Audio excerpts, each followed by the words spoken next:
비시즌 K+가 이재명 후보의 당선 확실을 판정한 상황입니다. 새로운 5년을 이끌어갈 이재명 후보의 경제 설계도 분석 지금 바로 들어가 볼 텐데요. 성공 예감을 이대호 앵커와 함께합니다. 자, 앵커님. 네. 새 정부가 들어서면 달라질 것들. 먼저 우리의 삶과 밀접한 분야부터 좀 짚어주시죠. 특히 노동 관련된 분야에서 많은 변화가 생길 걸로 보이는데요.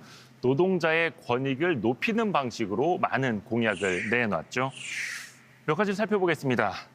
주 4.5일제를 도입하겠다라는 공약이 있었습니다. 대표적으로 근무 시간을 단축하는 것이죠. 다만 순차적으로 갈 것으로 보이고요. 노란봉투법을 재추진하겠다고 이야기를 했습니다. 그러니까 어떤 파업이 있었을 때 사용자 측에서 노조를 상대로 손해배상을 청구할 수 있는데 그걸 제한하는 그 골자를 하고 있는 것이죠.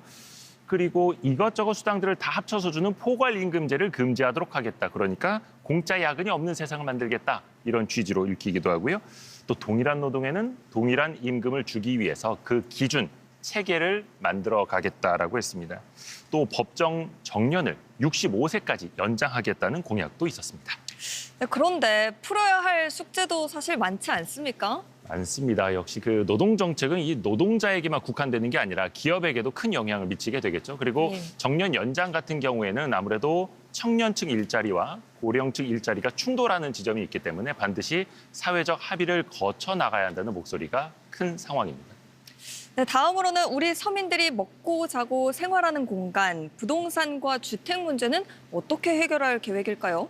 이번에는 신기할 정도로 부동산 관련된 공약이 별로 없었습니다. 네. 그러니까 섣부른 규제를 꺼내 들었다가 이 부동산 시장을 왜곡시켰던 과거 민주당 정권 방식을 답습하지 않겠다. 이런 심산으로 읽히기도 하고요. 그 대신에 국토 균형 발전을 많이 강조를 했죠. 대표적으로 세종시에 국회의사당 또 대통령 집무실을 이전하고 행정수도를 완성하는 방안을 이야기했고요. 3기 신도시를 넘어서 4기 신도시도 이야기를 했는데요. 이거는 스마트 신도시로 만들겠다라고 했습니다. 아마도 판교 같은 방식이 될 걸로 풀이가 됩니다. 서울도심 또 1기 신도시도 재건축 재개발을 활성화하겠다라고 밝혔는데요. 용적률 같은 인센티브를 더 줄 것으로 보이고요. 다만 그 사업성에 영향을 많이 미치는 초과이익 환수제는 일단 유지한다는 입장입니다. 아무래도 주택 공급 그 방식과 속도 측면에서 과거와 또 어떤 차별화를 이뤄내는지도 주요 포인트입니다.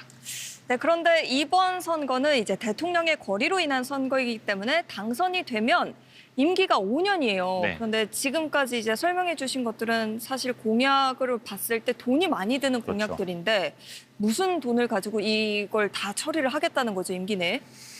한국 매니페스토 실천본부가 계산을 해봤더니요. 이재명 후보의 모든 공약을 현실화하는데 210조 원이 든다.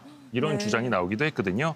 일단 추가 경정 예산을 추가로 편성하고요. 그리고 재정 지출을 구조조정해서 재원을 확보하겠다라고 하는데 사실 증세를 하지 않는 이상 재정 건전성은 나빠질 수밖에 없습니다. 그럼에도 적극적으로 재정을 펼칠 것으로 보이는데요. 이재명 후보는 이런 얘기를 한 적이 있죠. 우리나라는 국민에게 뭘 공짜로 주면 안 된다는 희한한 생각을 하고 있다. 이렇게 이야기를 할 정도였는데요. 아무래도 경기가 안 좋아서 더 적극적인 재정 정책을 펼쳐야 한다. 이런 이야기로 풀이가 됩니다. 그런데 사실 이 추가 경정 예산만 가지고 국정을 운영하기에는 좀 무리가 있지 않습니까? 그렇죠. 그래서 정부 지출을 구조조정하겠다. 또 5년간 늘어날 총수입을 바탕으로 하겠다라고 이야기를 하는데요. 사실 마른 수건 쥐어짜겠다라는 거죠. 이거는 과거 대선 때도 누누이 나왔던 이야기인데 과연 재정을 악화시키지 않고 재정 사업을 다 할 수 있을 것인가? 만약에 이 재정이 악화된다면 우리 국민들이 감내 가능한 수준과 속도일 것인가? 이것도 꼭 우리가 지켜봐야 합니다. 네, 잘 들었습니다. 오늘 79.4%로 잠정 집계된 이 투표일에는 새 정부에 대한 높은 기대감도 반영이 됐을 것 같은데요. 앞으로 새로운 5년을 이끌어갈 이재명 후보의 어깨가 참 무거울 것 같습니다. 지금까지 K월에서 전해드렸습니다.